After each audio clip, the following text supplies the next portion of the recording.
Devant le grand jury d'RFM ce dimanche, Bouna Mohamed Seck, directeur de cabinet du président de l'Assemblée nationale et membre du bureau politique de l'AFP. Beaucoup de sujets, l'Assemblée nationale, le bilan de la législature, la présidence Niasse, l'immunité parlementaire de Barthélémy Diaz, la réforme de la justice, le pétrole et le gaz, la position du président Niasse et de l'AFP, faut-il une commission d'enquête parlementaire, l'alliance avec le président Macky Sall, l'appel du 16 juin, l'opposition, les législatives de 2017, la présidentielle de 2019, la traque des biens mal acquis, le coût de la vie et plusieurs autres questions. Participez à l'émission via les réseaux sociaux avec le hashtag Grand Jury RFM.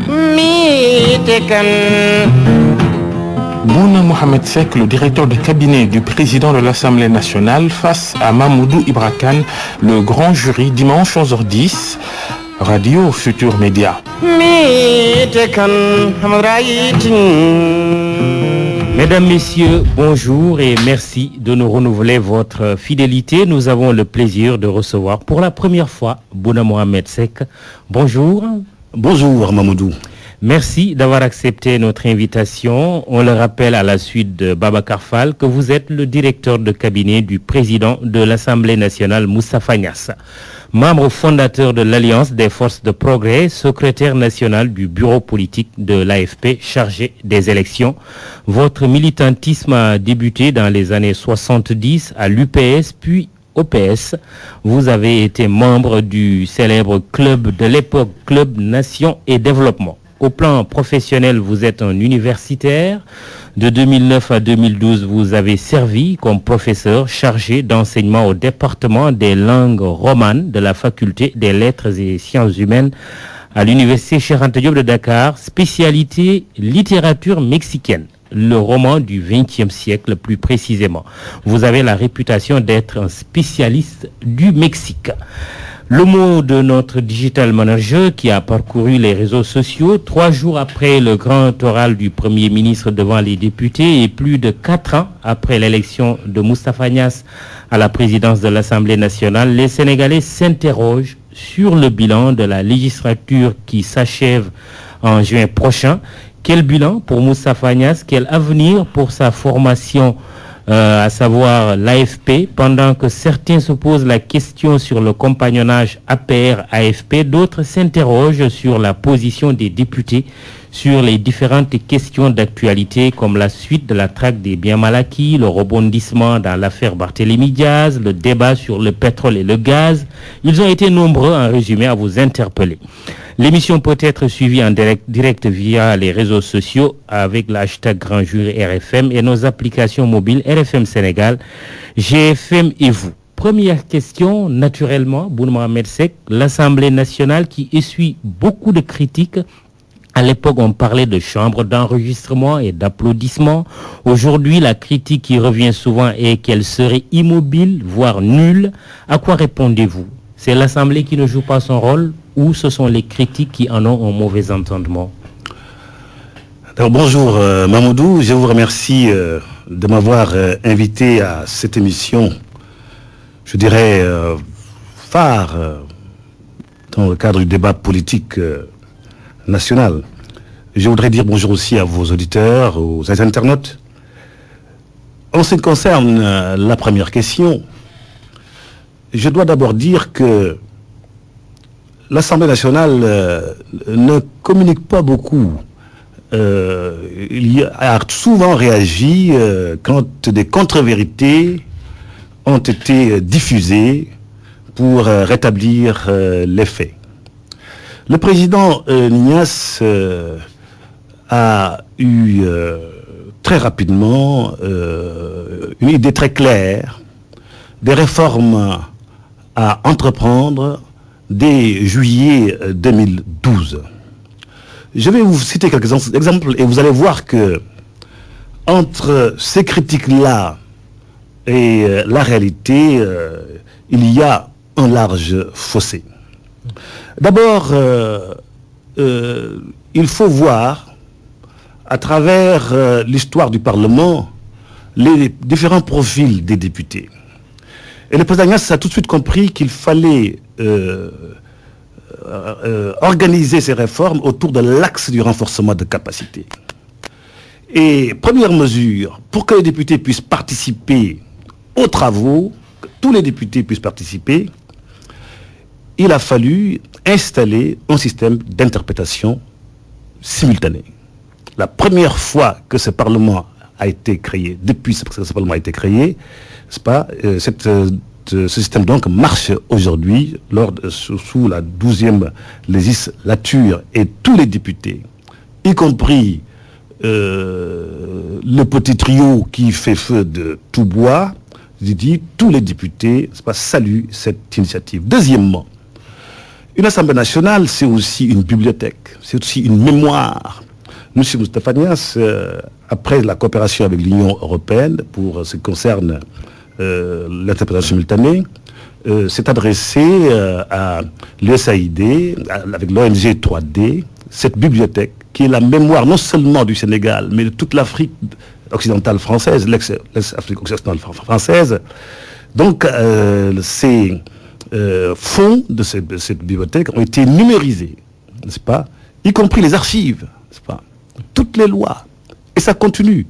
Et ça, je dois le dire, avec l'aide d'un éminent professeur de bibliothéconomie, le professeur Mbaye Thiam. Ensuite, il y a eu un effort extraordinaire financier de la part de l'Assemblée nationale pour continuer d'aider les jeunes députés, même les moins jeunes, à continuer leur cursus scolaire universitaire, n'est-ce pas? Et aujourd'hui, plusieurs d'entre eux ont un diplôme de 3e cycle, et ça a été financé par l'Assemblée nationale. Ensuite, pour éviter que les députés, n'est-ce pas, se contentent seulement des débats, n'est-ce pas, c'est important, à la plénière, les commissions, qu'on ne voit pas d'ailleurs, ces commissions, et qui travaillent beaucoup, qui ne sont pas médiatisées.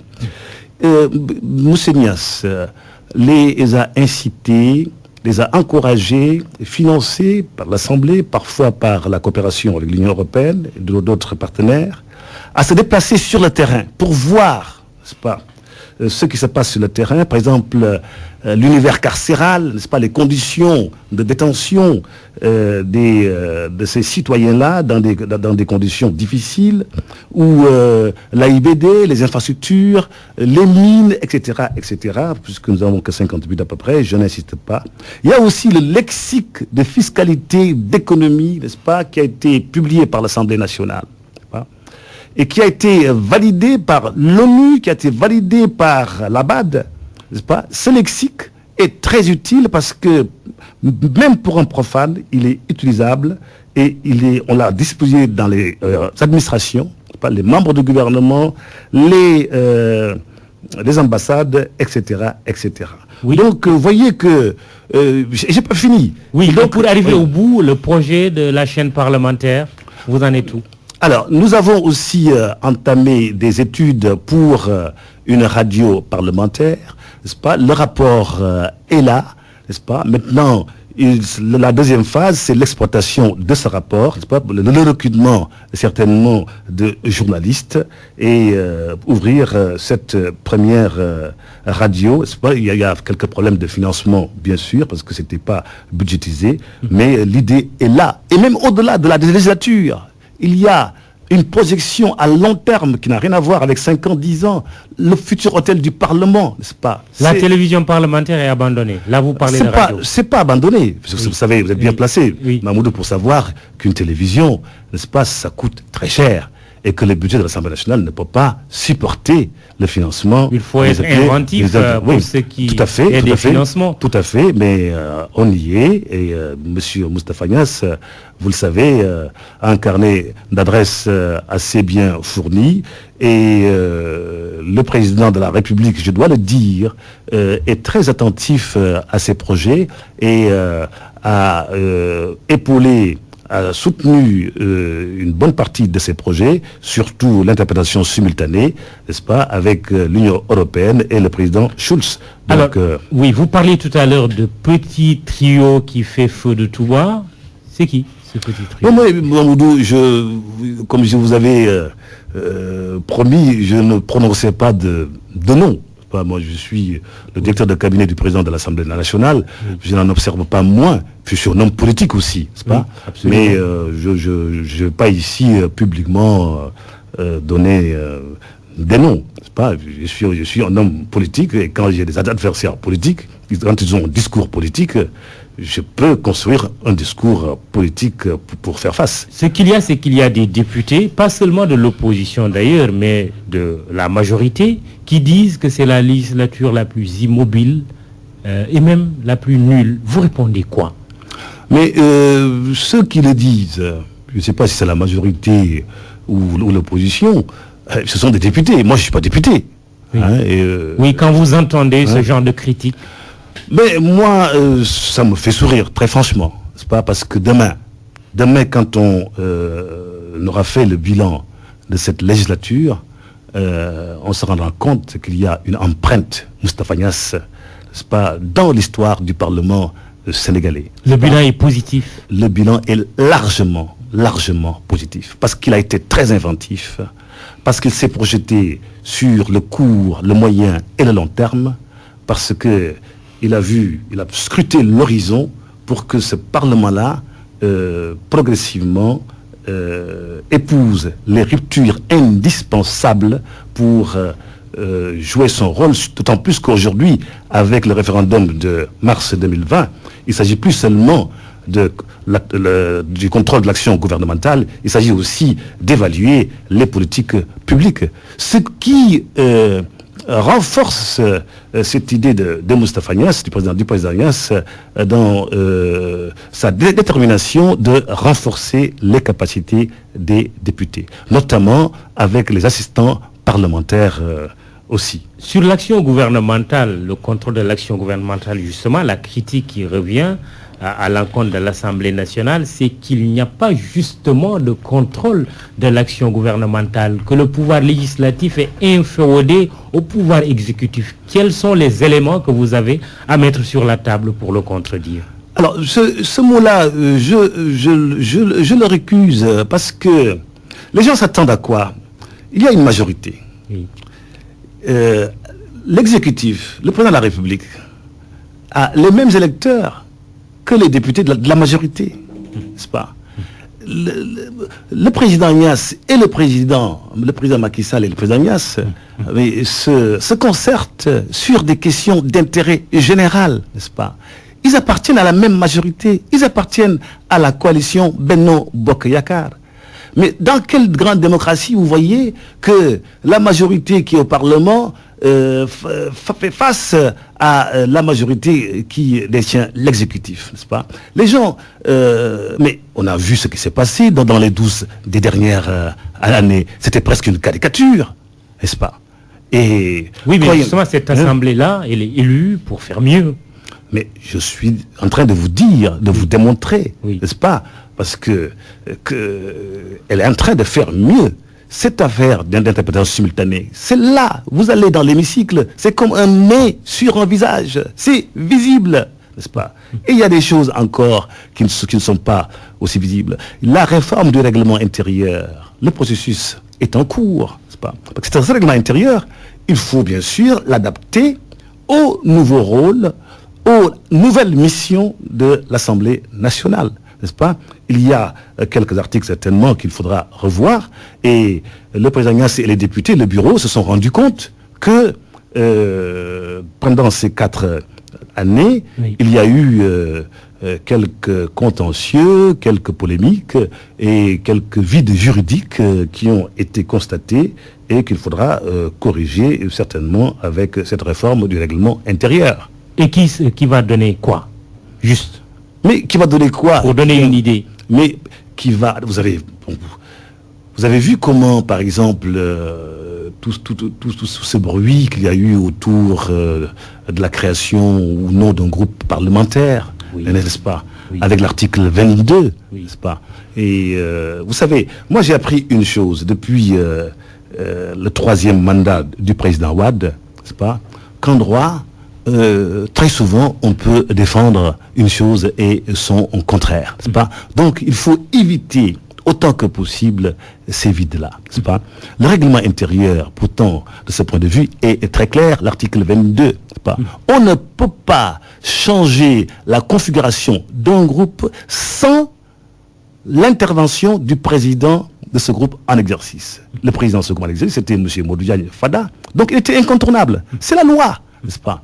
Et sur ce plan-là, le bureau et le président Niasse ont été, pendant ces 4 ans-là, intraitables. Jamais, au grand jamais, le règlement intérieur n'a été violé pendant cette 12e législature. Ça, je suis formel. Donc ça va changer. Le règlement intérieur va évoluer naturellement. Oui, naturellement. Mais sur ce point, il va évoluer vers quoi? Mais il va évoluer pour qu'il n'y ait plus ces vides, n'est-ce pas? D'abord, le bureau a pris des précautions, n'est-ce pas? Le président Niasse, avec le président les présidents de groupes parlementaires, il y aura des experts qui vont plancher, d'abord. Des experts. Parce que ce n'est pas des politiques. Ensuite, le bureau va intervenir. La commission des lois, bien sûr, c'est son rôle, n'est-ce pas? Et tout ça ira à la conférence aussi des présidents et ira à la plénière. Il appartiendra aux députés qui sont élus qui en décideront, n'est-ce pas? Et tout cela va être envoyé au président de la République, n'est-ce pas? Peut-être pour le Conseil constitutionnel, n'est-ce pas? Qui va vérifier tout cela s'il n'y a pas inconstitutionnalité et avant promulgation. C'est un processus classique, n'est-ce pas, qui est en train d'être amorcé. Bouna Mohamed Sek, directeur de cabinet du président de l'Assemblée nationale Moustapha Niasse et l'invité du grand jury. Dans les éléments de bilan, on relève qu'il y a eu une seule proposition de loi depuis que cette présente législature existe. Est-ce qu'il n'y a pas un déficit d'initiative? Bon, les députés disent même que ce n'est pas un problème d'initiative qui manque, mais c'est que nos propositions de loi sont mises dans les tiroirs. Vous savez que la proposition de loi est encadrée par la loi. Une proposition de loi, d'abord, est soumise au bureau. Il appartient au bureau de décider de la suite à donner, n'est-ce pas? La proposition de loi, si le bureau l'adopte, doit être envoyée aussi à la présidence, au président de la République, n'est-ce pas? C'est encore le règlement intérieur. Et la proposition de loi est encadrée parce que toute proposition de loi, s'il y a des incidences financières, d'une manière ou d'une autre, dans le sens d'une augmentation ou d'une diminution, n'est-ce pas, de rubrique, doit être palliée par des propositions, n'est-ce pas? Et si ces conditions ne sont pas remplies, évidemment, il ne peut pas y avoir de suite. Et puis vous savez aussi que ces propositions, les propositions de loi, quand il s'agit de questions sociétales, de questions politiques, de questions sensibles, les députés, l'Assemblée nationale est par essence un lieu politique, un lieu de débat, n'est-ce pas? Et c'est un peu aussi le pouls de notre pays, n'est-ce pas? Et il appartient au bureau d'en décider souverainement, n'est-ce pas? Moi, j'ai jamais demandé au bureau pourquoi telle proposition de loi n'est pas passée. Je n'assiste pas au débat du bureau. Je constate que c'est pas passé, mais il y a eu 120 projets de loi qui ont été votés et discutés publiquement en plénière. Initiative gouvernementale donc. Initiative gouvernementale, mais n'oubliez pas qu'il y a beaucoup de questions écrites. Parlementaire. Il y a beaucoup de questions écrites des députés, beaucoup, sur des questions qui intéressent directement les populations. Les populations. Mais ce sont surtout les lois qui ont un impact sur le vécu des populations. Les lois. Et il faut que le député ait de l'initiative. Non, je suis d'accord. Je suis d'accord. Et que son initiative ne soit pas bloquée. Mais nous revenons toujours au même point. Vous parlez tantôt de la réforme du règlement intérieur. Notre modèle démocratique doit pouvoir avancer, n'est-ce pas? Et ça, il appartient aux Sénégalais d'en décider souverainement. Ce que je voudrais vous dire, c'est que ce qu'il faut éviter, c'est que notre modèle démocratique soit réduit seulement à une série de rendez-vous électoraux, n'est-ce pas? aujourd'hui, ou bien un cycle lamentable de défaites et de revanches, de contre-revanches, n'est-ce pas? Cette mentalité-là, cette culture-là, je pense qu'il faut que nous la dépassions rapidement et que nous apprenions à débattre sereinement sur des questions qui intéressent les populations, l'avenir de notre pays, surtout dans un contexte international où il est très difficile de se mouvoir parce que les données sont très changeantes, évoluent très rapidement. Pas. Il y a une évolution qui est en train de s'opérer non seulement dans la sous-région, mais dans le monde entier. Les cartes sont en train d'être distribuées. Notre rôle, nous, Sénégalais, c'est de nous y préparer très rapidement. Question de Sénégalais, Abdoulaye Ndiaye, en sa qualité de directeur de cabinet du président de l'Assemblée nationale, M. Seck n'est-il pas gêné par le spectacle qu'offrent les députés de la présente législature? Amadou Niang, d'aucuns qualifient cette législature de la plus nulle. Bon, il reprend un peu les propos tenus par certains députés. Quelle est la part de responsabilité du président Moustapha Niasse? Deux questions. D'abord, pour qu'il y ait responsabilité, il faut que ces assertions, ces affirmations soient acceptées. Moi, je les récuse totalement. C'est pas encore une fois. Le président de l'Assemblée nationale a des pouvoirs, mais il a des pouvoirs aussi limités, encadrés. Et il est ligoté. Pardon? Il est ligoté. Ligoté, non. Je crois que personne ne peut ligoter Moustapha Niasse. Hein, ça, je peux vous le garantir. Hein. Malgré sa proximité avec le chef de l'État. Malgré sa proximité avec le chef de l'État, je dis qu'il est impossible de ligoter, entre guillemets, Moustapha Niasse, parce que c'est d'abord un homme libre. Hein, vous savez, il n'a pas demandé à être président de l'Assemblée nationale. C'est par patriotisme, par amour de son pays, pour l'intérêt général qu'il se sacrifie. Et je peux vous dire une chose, c'est que ce monsieur, monsieur Moustapha Niasse, il a, par acte notarié, renoncé depuis 2012 à toutes ses présences de conseils d'administration à travers le monde. Il a interdit aux sociétés dans lesquelles il a des parts, des actions, d'intervenir au Sénégal. N'est-ce pas? Donc c'est un homme totalement transparent, c'est un patriote. Et je vous le dis et le répète, jamais au grand jamais, il n'a enfreint ou contribué à enfreindre la loi, le règlement intérieur de l'Assemblée nationale. Maintenant, avec le président Macky Sall, mais ce sont des partenaires. Mais moi, je voudrais que les gens m'expliquent comment, dans ce monde-là, et notamment au Sénégal, où il n'y a plus d'hégémonie, le modèle du Parti socialiste pendant 40 ans, n'est-ce pas, qui était majoritaire partout dans le pays, c'est terminé pour ce pays, parce que la démocratie, les données ont changé, l'électorat est fragmenté. Donc, il est normal qu'il y ait des coalitions. La coalition Benno Bokk Yakaar, elle est utile pour ce pays. Et il faut l'élargir parce que pour avoir une stabilisation de cette majorité, c'est-à-dire aussi une stabilité de ce pays, il faut de larges majorités, larges coalitions. Alors quand on dit, voilà, tel a vendu son parti parce que c'est...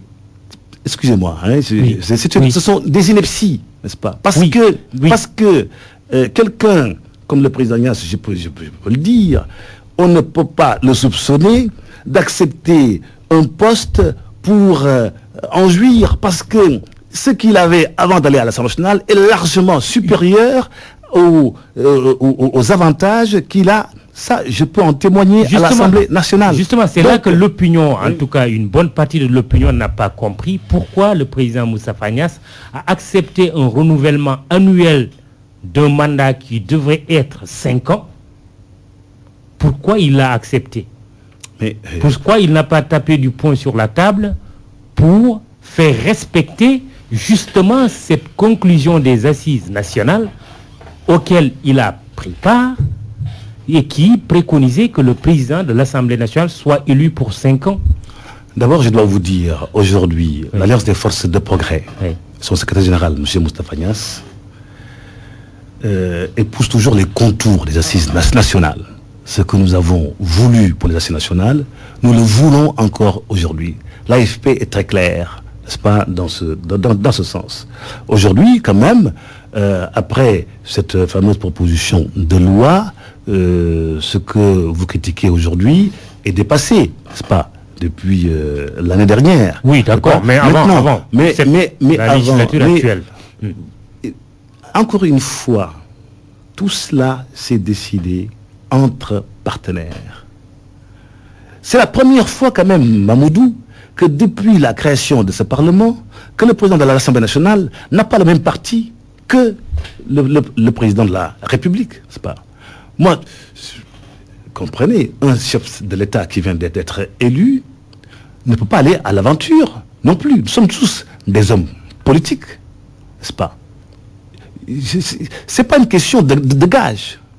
C'est une question de dialogue, c'est une question d'opportunité. Et vous avez bien vu, même au sein de la paire, au début, les grincements qu'il y a eu. Et aujourd'hui, le leadership de Moustapha Niasse à l'Assemblée nationale est incontestable. Grincement qui pourrait continuer avec les prochaines législatives prévues en juin. Le président Niasse est candidat pour encore diriger la liste Benno et rempiler à la tête de l'Assemblée nationale. Je dois vous dire qu'il n'est pas dans cet état d'esprit. Même la première fois, je vous le dis, en 2012, je suis allé le voir à la veille du dépôt des listes. Il m'a confié qu'il voulait se retirer. Ah oui? Oui.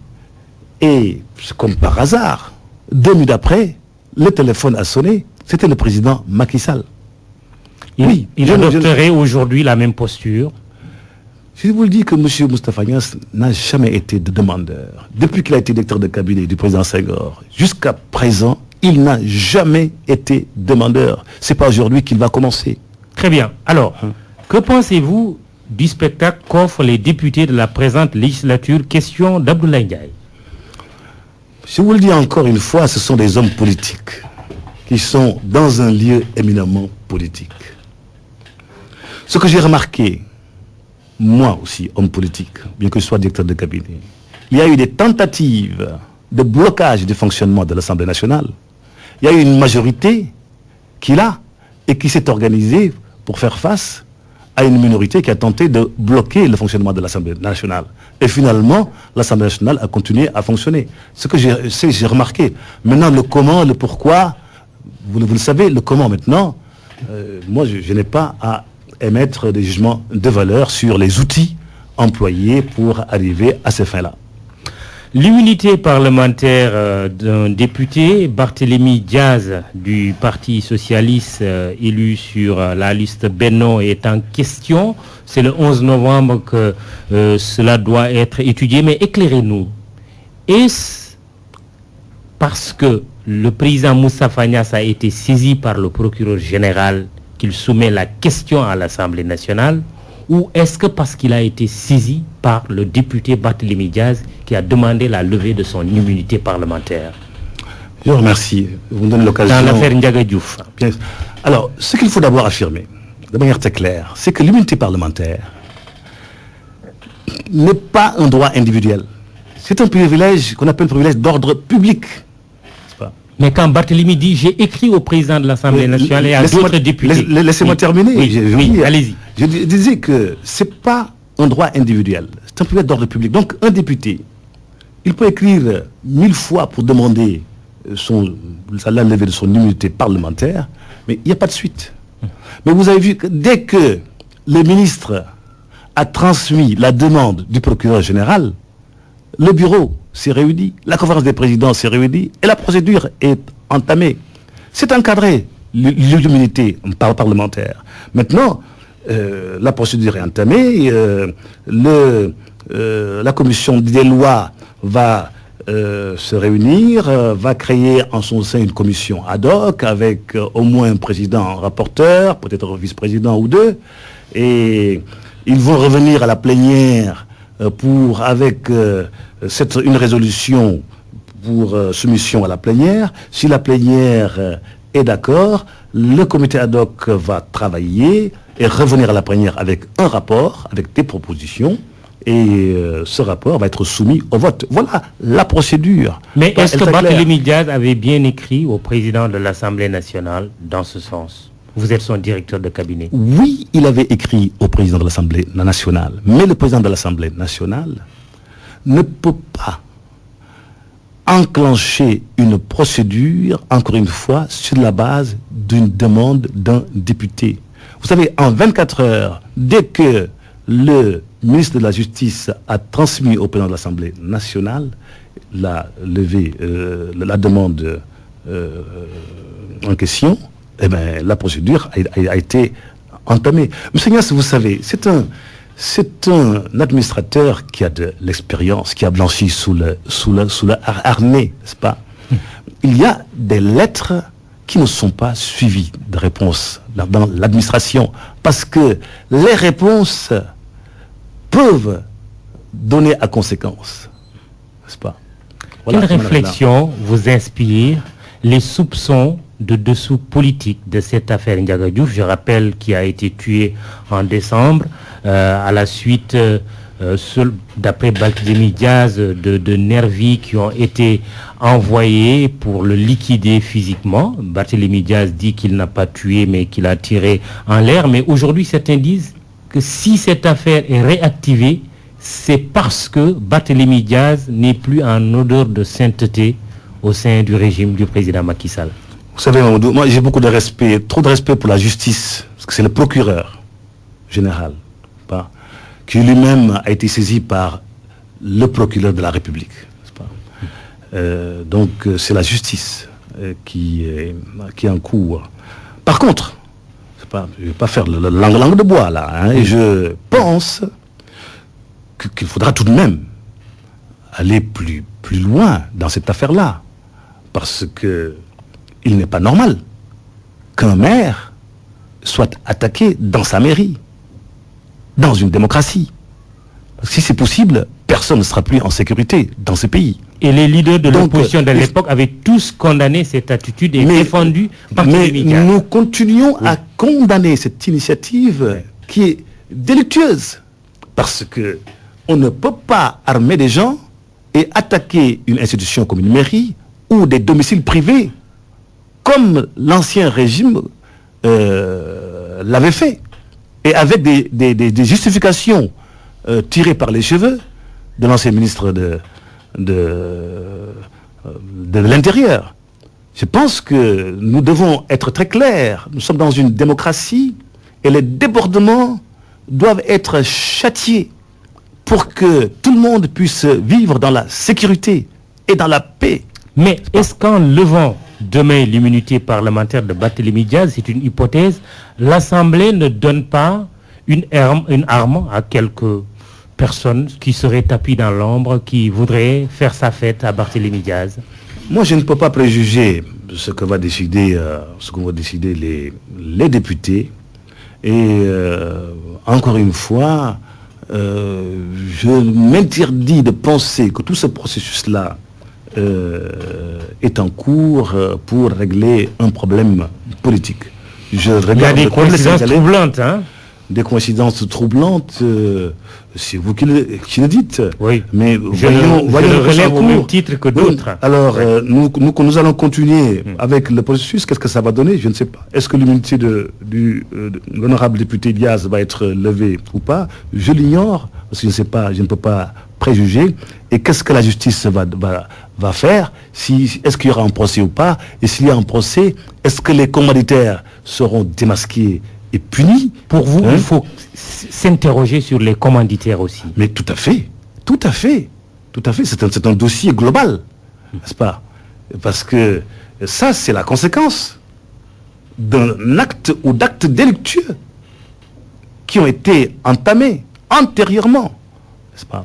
Moi, je suis très clair. À l'AFP, nous ne sommes pas des gens qui changent de position selon les circonstances politiques du moment. Nous travaillons avec les principes et nous sommes rivés aux principes. Et pourtant, Amadi Diba du village de Diomandou dit « Je demande à M. Seck si le président Moustapha Niasse a bien consulté la base de son parti pour un bon compagnonnage avec l'APR pour les prochaines élections. » Voilà. Je vous dis, je remercie l'auditeur pour cette question. Je suis très à l'aise. Le 14 mars, le 10 mars 2014, pardon, le 10 mars 2014 exactement, le bureau politique de l'AFP s'est réuni. Il y a eu pratiquement 150 intervenants sur cette question. Et c'est moi-même qui ai rédigé le projet de résolution. Les débats ont duré toute la journée. Et à l'unanimité, je dis bien à l'unanimité, c'est ça la vérité historique, les journalistes étaient là. Tous les présents ont adopté cette résolution. Et dans la résolution, l'Alliance des forces de progrès disait qu'il soutenait le président Macky Sall, y compris pour sa réélection. En 2019 donc, c'est en votre 2019. candidat, c'est clair, alors, c'est acté. Bien sûr. Et quand vous soutenez quelqu'un pour sa réélection, mais quand il cherche une majorité à l'Assemblée nationale, mais la logique simple veut que vous l'aidiez à avoir cette majorité. Nous sommes des partenaires, n'est-ce pas? Encore une fois, ce pays a besoin de stabilité. Ce pays a besoin d'une majorité stabilisée. Et Benno Bokk Yakaar est un outil de cette stabilisation et de cette stabilité de notre pays. Pour vous, il faudra aussi une liste Benno aux prochaines législatives. Je le crois, c'est dans la logique. Les contestataires de l'époque, cette décision de votre parti, dirigé par Malick Gakou, qui a créé entre-temps son parti, le grand parti, justement, dénonce cette procédure qui avait été utilisée. Vous savez, moi, je ne vais pas perdre mon temps, franchement, pour commenter ces choses-là. Hein, quand il s'est agi de faire face, nous avons fait face dans la sérénité, avec la fermeté qu'il fallait. L'Alliance des forces de progrès, comme n'importe quel parti, ne peut pas accepter qu'un groupe d'individus s'isole, complote pour prendre deux décisions à la place des responsables et des militants. 1, l'AFP c'est le candidat. 2, je suis ce candidat-là. Nous avons réglé ce problème en utilisant les statuts de notre parti. Les instances se sont réunies démocratiquement, les 45 départements, les jeunes, les femmes, les personnes du troisième âge, ont fait des propositions, ce qui a abouti à cette exclusion-là. Et je dois vous dire une chose. Ça, vraiment, je le pense pour notre modèle démocratique, pour la sécurité de notre modèle démocratique. Aujourd'hui, avec ce qui s'est passé, on s'est rendu compte que n'importe quel parti peut être attaqué par des forces obscures qui peuvent instrumentaliser des gens. Ça peut être des multinationales, ça peut être des gens travaillant dans des multinationales, c'est pas? Ça peut être des lobbies. C'est ce qui s'est passé à l'Assemblée, à l'AFP, avec Malick Gakou et ses camarades. Nous devons être très vigilants. C'est ce que vous voulez dire?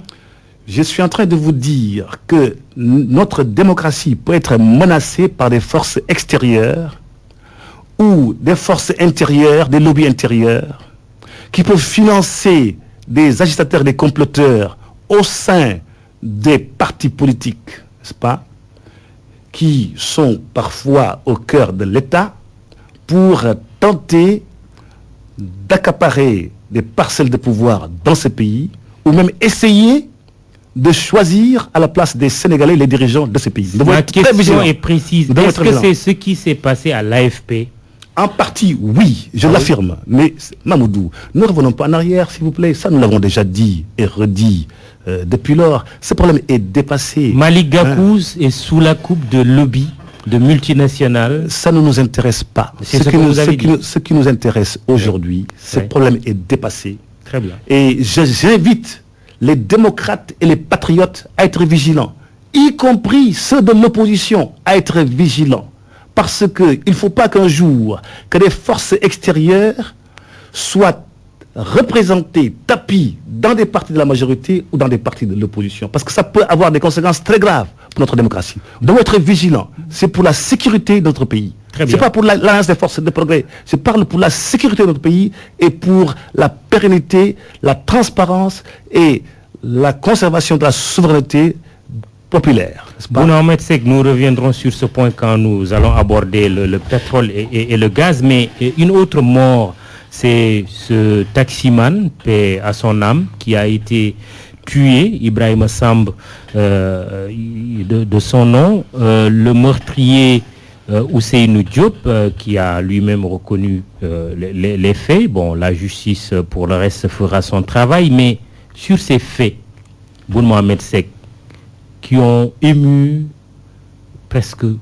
disons, toute la population sénégalaise, certains députés disent aujourd'hui qu'il faut être plus ferme. Il faut ramener la peine de mort. Quelle est votre appréciation de ces faits et de cette proposition? D'abord, je m'incline devant la mémoire de ce concitoyen qui a été assassiné dans des conditions horribles. Et je dois dire que personnellement, en tant que citoyen, j'observe que nous avons une société où la violence s'exprime de plus en plus. De plus en plus dans les faits divers, on voit quelqu'un qui est tué pour 100 francs, pour 200 francs. Moi, qui vous parle... Ici, c'est juste, je dois passer devant toi, l'autre qui dit non, oui. Tu passeras après, ben voilà. Mais moi, vous interpellez le citoyen. Ouais. Moi, vous savez, je suis musulman. Je suis musulman pratiquant. La peine de mort, pour un musulman, c'est le décret divin. Et pour moi, le décret divin n'est pas discutable. Moi, je fais partie des musulmans qui adoptent le discours, il faut moderniser l'islam. L'islam, la charia, la sunna, c'est pérenne. C'est pas des choses qui évoluent. Pas. Moi, je n'ai pas le complexe. Il faut que nous évitions d'adopter des discours ou des jugements de valeur qui soient en porte-à-faux avec la foi des Sénégalais. Je pense qu'il faut être très prudent quand on adopte ce discours. Il ne faut pas parler de la peine de mort en la qualifiant, elle est archaïque, etc. C'est imprudent. Vous êtes pour le retour de la peine de mort? Moi, Bouna Mohamed Seck, personnellement, je suis pour le retour de la peine de mort. Parce que je suis musulman. Vous êtes le directeur de cabinet de président de l'Assemblée nationale. Vos propos sont quand même importants. Mes propos, je ne sais pas, le directeur de cabinet du président de l'Assemblée nationale qui vous parle. J'ai pris la précaution de dire que c'est le citoyen sénégalais, c'est le musulman sénégalais. Je suis directeur de cabinet du président de l'Assemblée nationale, mais je suis musulman avant, je continuerai à être musulman après. Mais justement, il y a un député depuis longtemps qui a fait une proposition de loi dans ce sens. Moi, je n'interviens pas, encore une fois, dans le processus. Je ne suis pas député. Et dans le processus officiel, je n'interviens pas, n'est-ce pas? Je n'interviens pas. Ça, c'est vous qui m'avez posé une question sur mes convictions personnelles. Je vous livre mes convictions personnelles sans complexe. Il ne faut pas moi, je ne vais pas me laisser terroriser par un discours ambiant, cette intolérance ambiante dans le monde, n'est-ce pas, aujourd'hui, et que certains s'emploient à importer dans notre pays, n'est-ce pas?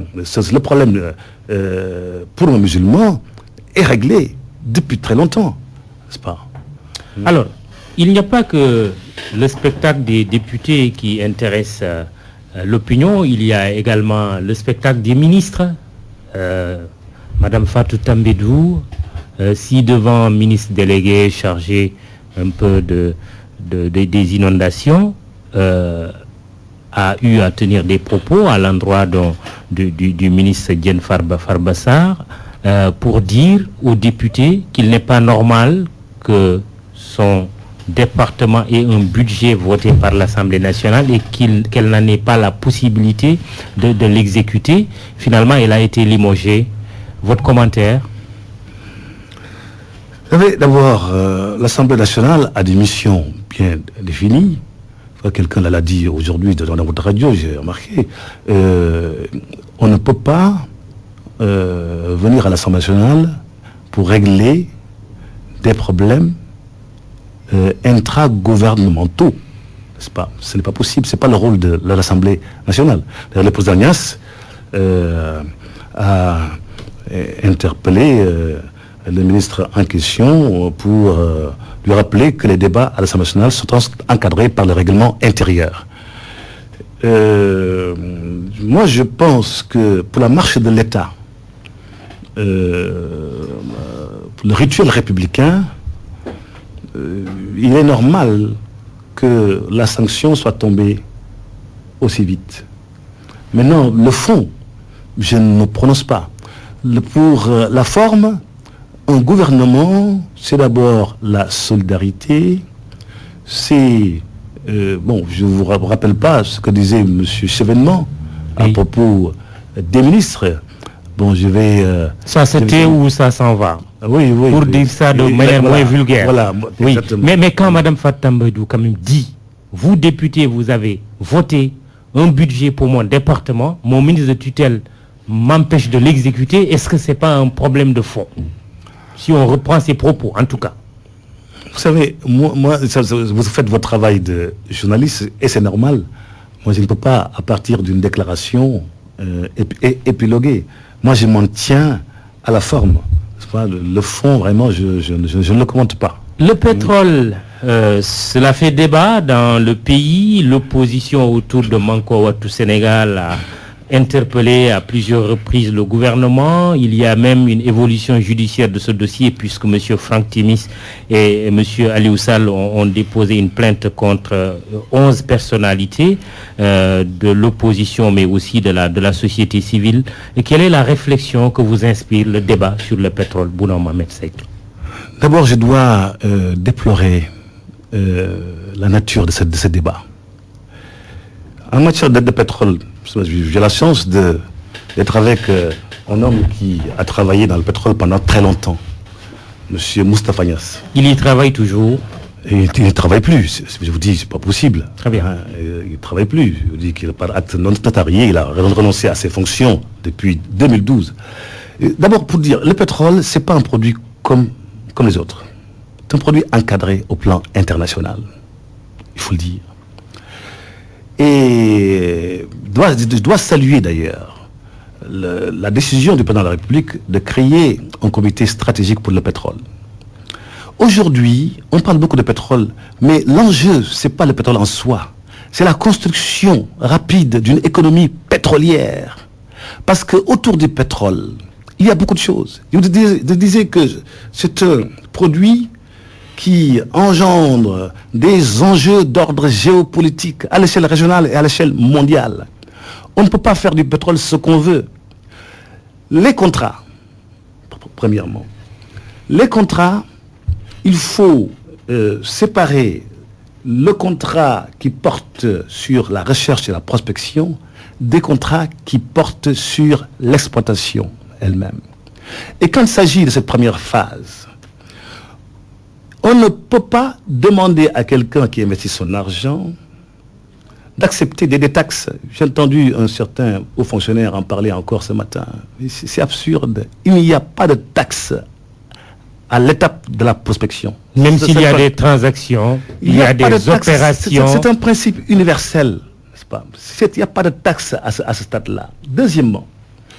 Deuxièmement, le pétrole, pour construire cette économie pétrolière, il faut savoir qu'il y a 400 métiers et d'autres 1000 métiers, je ne dis pas emploi, donc 1400 métiers au total sur le pétrole. Notre priorité, c'est rapidement entamer la formation des personnels, des acteurs sénégalais qui doivent intervenir dans ce secteur. Parce que la construction de l'économie pétrolière est complexe. Autre chose, vous avez des problèmes de... Les gens pensent que on va forer et puis le pétrole va jaillir. Mais chaque puits est une usine qui fonctionne. Et pour faire fonctionner ces usines-là, il faut beaucoup de financement. Et ces financements, notre pays ne les a pas. Justement, il faut des partenaires. Pour toutes ces raisons, est-ce qu'une Assemblée nationale, quand il y a un débat sur cette question, on parle de contrats qui ont été signés dans des conditions qui ne seraient pas claires, on ne devrait pas avoir une commission d'enquête parlementaire au moins, ne serait-ce que sur le principe. Mais justement, pour éclairer l'opinion, vous avez bien vu que de part et d'autre, les gens portent plainte. Même quand vous avez créé une commission d'enquête, dès qu'il y a une procédure d'ordre judiciaire, la commission d'enquête devient sans objet. Soit la commission d'enquête ne peut pas coexister avec une procédure judiciaire. Peut-être c'est une justification facile. C'est le règlement. Où était l'Assemblée nationale pendant tout le temps que ce débat a été soulevé pour finalement dire oui, il y a maintenant une procédure en cours pendante devant la justice. Je ne l'invente pas. Ça, c'est le règlement intérieur de l'Assemblée. Oui. Encore une fois, je ne suis pas là pour défendre la position des députés. Est-ce qu'ils vont ça, je ne suis pas là pour ça. Je suis en train de réfléchir avec vous sur un débat et sur les exigences, les impératifs sur lesquels il faut se pencher pour la gestion des produits pétroliers parce que c'est complexe. Et je vais terminer avec cette économie pétrolière pour vous faire part de deux préoccupations. Très rapidement. Très rapidement. Oui, en 30 secondes. Oui, quand on a, donc une alors. Quand on a commencé à exploiter du pétrole, nous avons trois possibilités. Ou bien vous bloquez les revenus pour les générations futures, le Sénégal n'en a pas les moyens, ou bien vous affectez les revenus au budget pour le développement de notre pays. Troisième possibilité, la solution mixte. Vous bloquez une partie et l'autre partie, vous l'affectez. Le Sénégal, demain, peut avoir des ambitions, de nouvelles ambitions par ce pétrole, n'est-ce pas, pour augmenter ses responsabilités à l'échelle internationale, au niveau de l'influence, au niveau géopolitique, etc., etc.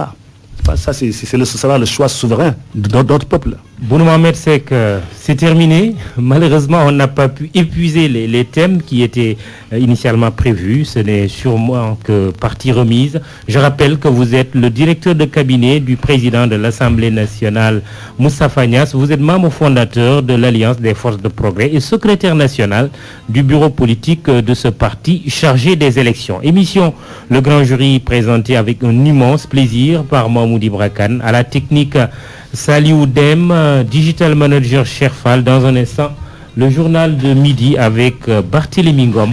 Bon dimanche, rendez-vous dimanche prochain. Rendez-vous dimanche prochain. Rendez-vous dimanche prochain. Rendez-vous dimanche prochain. Rendez-vous dimanche prochain. Rendez-vous dimanche prochain.